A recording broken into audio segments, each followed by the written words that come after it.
Hi, welcome back to hello Harni channel.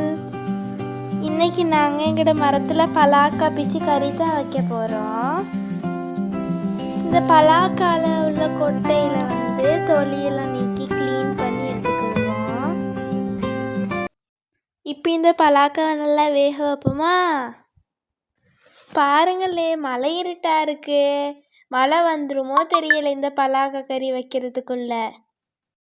சின்ன சின்ன மலைத்துளிகள் சேர்த்து வைப்பேனோ, மின்னல் ஒளியில் நூல் எடுத்து கோர்த்து வைப்பேனோ. இப்போ நான் மழை பாட்டு படிச்சுக்கிட்டு இருக்கேனே, மழை வந்துடுமோ தெரியலையே.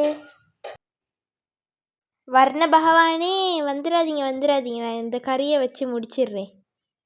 இப்போ எங்களோட பலாக்கவும் அதுக்கு இடையில வெந்துருச்சு.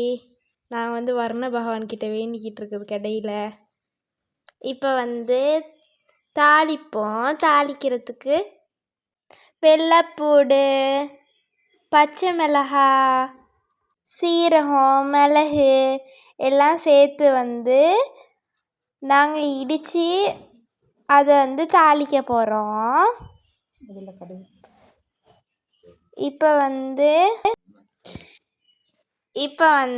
நான் முதல்ல கருவேப்பிலை போட மறந்தனால இப்போ போட்டுக்கிறேன் கருவேப்பிலை. இந்த வர்ண பகவான் கிட்ட வேண்டிக்கிட்டு இருக்கக்குள்ள மறந்துடுச்சு. அதுதான் நடந்த கவலைக்கிடமான செய்தி. இப்போ நாங்கள் தாளிச்சாச்சு. இதில் நாங்கள் வேக வச்சு வச்சுருந்த பலாக்காய் எல்லாம் சேர்த்துக்குவோம். பலாக்காவை கொஞ்சம் நாங்கள் கடைஞ்சிட்டு போட்டோம். இப்போ நாங்கள் இன்னும் கொஞ்சம் நேரம் அதை கொதிக்க விடுவோம். தேங்காய் பால் ஊற்றி இப்போ நாங்கள் பலாக்கொட்டையெல்லாம் வேற எடுத்து வச்சிருந்தோம், அதையும் சேர்த்துக்கிடுவோம். பலாக்கொட்டையை ஏற்கனவே வேக வச்சனால கடையக்குள்ள குழஞ்சிருங்கிறதுனால நான் வேற எடுத்து வச்சிருந்தோம். இப்போ இதை இன்னும் கொஞ்சம் நேரம் வேக வச்சு எடுப்போம், கொதிக்க வச்சு எடுப்போம். இப்போ நாங்கள் கட்டிப்பாலையை ஊற்றிட்டு கொதிக்க விட்டு இறக்கிட்டோம். எங்களோட பலாக்கா கறி ரெடி. அதுக்கிடையில் நாங்கள் மாங்காய் கறி வச்சோம், மாங்காய் சொதி வச்சோம்.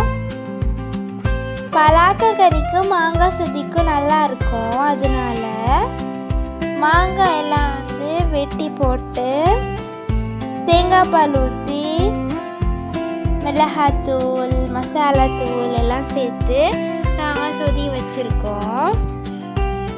இப்போ சாப்பிட்டு பார்ப்போம் டேஸ்ட் எப்படி இருக்குன்னு.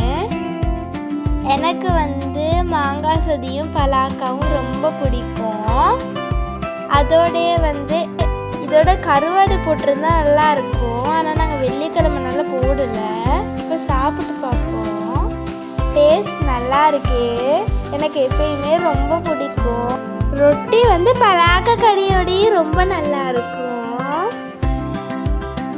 இப்போ நாங்கள் ஸ்ரீலங்கன்ஸ் ரொம்ப விரும்பி சாப்பிடுவாங்க.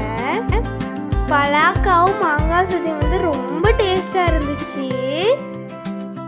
நினைக்கும் போதே வாயில் எச்சி ஊறுது, அந்த அளவுக்கு டேஸ்டாக இருந்துச்சு. இந்த வீடியோ பிடிச்சிருந்தா லைக் பண்ணுங்கள், ஷேர் பண்ணுங்கள், கமெண்ட் பண்ணுங்கள், மறக்காம